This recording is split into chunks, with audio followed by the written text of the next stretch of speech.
NewsNation Special Correspondent Ross Coulthard joins us now. Wow, Ross, I cannot wait to watch. That's so intriguing. In the clip we just played, Elizondo says the non-human intelligence may not be aliens. Did he give you any specific examples of what this could be? I know he mentioned sea monsters. I think firstly, good evening, Kelly. I think what Lou's doing there is he's telling us to keep an open mind. He's basically saying that we don't know for sure what they are or where they come from. But one thing you'll see in the interview that he's absolutely definitive about is that there is something non-human, highly advanced technology that is intelligently engaging with humanity. It's been engaging with this planet for a very, very long time. And that's from a person who was the leader of a group of people in the Pentagon who were tasked to investigate UAPs. This is coming from the heart of the investigations done by the Defense Department into a phenomena that even the Defense Department admits it cannot explain. So let's talk about his role for a moment. The Pentagon has disputed what Elizondo claims he did and saw during his work at the Pentagon. Why do you believe he is who he says he is? Because just literally in the last few minutes, there's been further confirmation, an FOI release from the Defense Department to John Greenwald's Black Vault, which confirms even more definitively that Lou did lead the ATIP program, the Advanced Aviation Threat Identification, Aerospace Threat Identification program. I don't know why the Pentagon's done this for so many years, but I think in some kind of feeble effort to try to discredit Elizondo, they've tried to push this line that he wasn't in charge of any kind of anomalous phenomena investigation inside the Defense Department. And frankly, that has progressively blown up in their faces as more and more information has come out on FOI.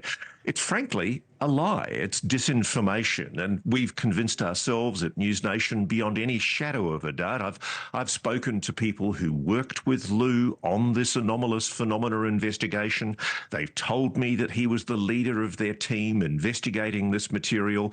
I don't know why the Defense Department has chosen to frankly flat out lie about this, but it's blowing up in their faces. And the thing I'm concerned about is we have a huge respect for our military, and rightly so. They deserve our respect. Men and women putting their lives on the line to protect our country. But what we're looking at here is a deliberate disinformation program on the issue of anomalous phenomena. And I think the public should be asking why they're doing this.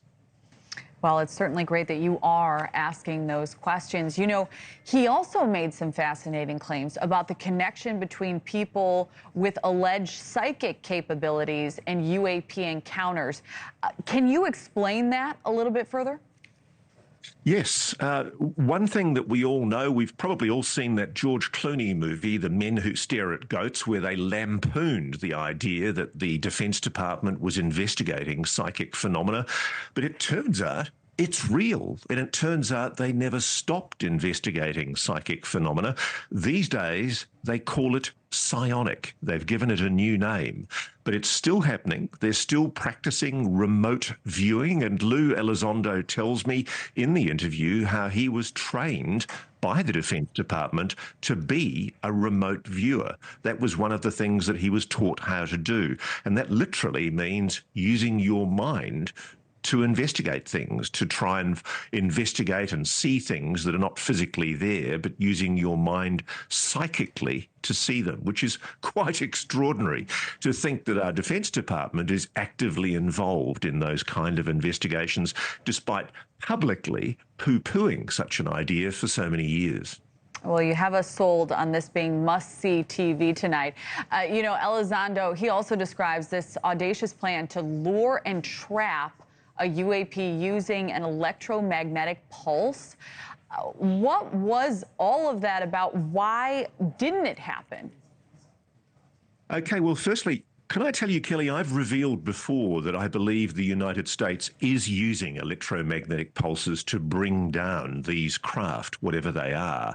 And what flabbergasted me in the interview was that Lou Elizondo confirmed there was indeed a plan during his time in the Defense Department to use very similar technology like this. So he's confirmed that this is something that they contemplated doing. It didn't go ahead, and we don't know why it was blocked.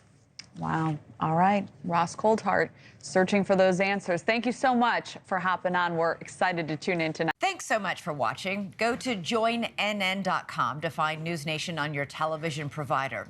And don't forget to click the red subscribe button below to get more of NewsNation's fact-driven, unbiased coverage.